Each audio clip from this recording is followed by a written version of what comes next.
തൃശൂർ പൊയ്യ കൃഷ്ണൻകോട്ടയിൽ പാമ്പ് കടിയേറ്റ് 3 വയസ്സുകാരി മരിച്ച സംഭവത്തിൽ കൊടുങ്ങല്ലൂർ താലൂക്ക് ആശുപത്രി ഡ്യൂട്ടി ഡോക്ടർക്കെതിരെ അന്വേഷണ റിപ്പോർട്ട്.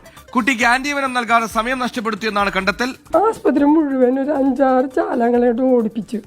അത് കഴിഞ്ഞ് ഞങ്ങൾ ഓപ്പ് ടിക്കറ്റ് എടുത്ത് തിരിച്ച് ക്യാഷ് വാലറ്റിൽ വന്നപ്പോൾ ഡോക്ടർ ഇരിക്കുന്ന ക്യാബിനിൽ ചെന്ന് കാണണമെന്ന്. അങ്ങനെ ഞങ്ങൾ ഡോക്ടറെ ക്യാബിനിൽ ചെന്നപ്പോൾ ഒരു രോഗിനെ നോക്കിക്കൊണ്ടിരിക്കുകയാണ്.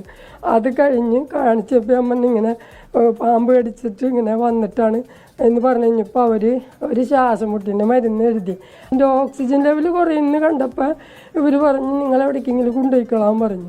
ഞങ്ങളിവിടുന്ന് പോയി ആസ്പത്രി ചെന്ന് അവിടെ ചെന്നപ്പോഴാണ് അവിടുത്തെ ഡോക്ടർ പറയണത് ആൻറ്റിവണ്ണല്ല കുത്തിയേക്കണേ, അവരൊരു വേറെ എന്ത് ശ്വാസം മുട്ടിൻ്റെ മരുന്നാണ് കുത്തിയേക്കണേ, അതുകൊണ്ട് ആണ് ആൻറ്റിവൻ കുത്തിയിരുന്നെങ്കിൽ കൊച്ചിനെ കിട്ടിയേനെന്ന് അവിടുത്തെ ഡോക്ടർ പറയണതാണ് ഞങ്ങൾ കേട്ടത്. സർക്കാരിന്റെ നിയോഗിച്ച ഒരു സമിതിയാണ് ഇതിൽ ഈ ഗുരുതരമായ പിഴവുകളും തെറ്റുകളും സംഭവിച്ചെന്ന് കണ്ടെത്തിയിരിക്കുന്നത്. പക്ഷേ ഈ റിപ്പോർട്ടിന്മേൽ ഇതുവരെയും ഒരു നടപടിയും സ്വീകരിച്ചിട്ടില്ല. വിവരാവകാശ പ്രകാരം ഇപ്പോൾ ഈ റിപ്പോർട്ട് പുറത്തു വന്നിട്ടുണ്ട്. എന്തായാലും തുടർ നടപടി സ്വീകരിക്കണം എന്നൊരാവശ്യമാണ് നിലവിൽ കുടുംബം മുന്നോട്ട് വയ്ക്കുന്നത്.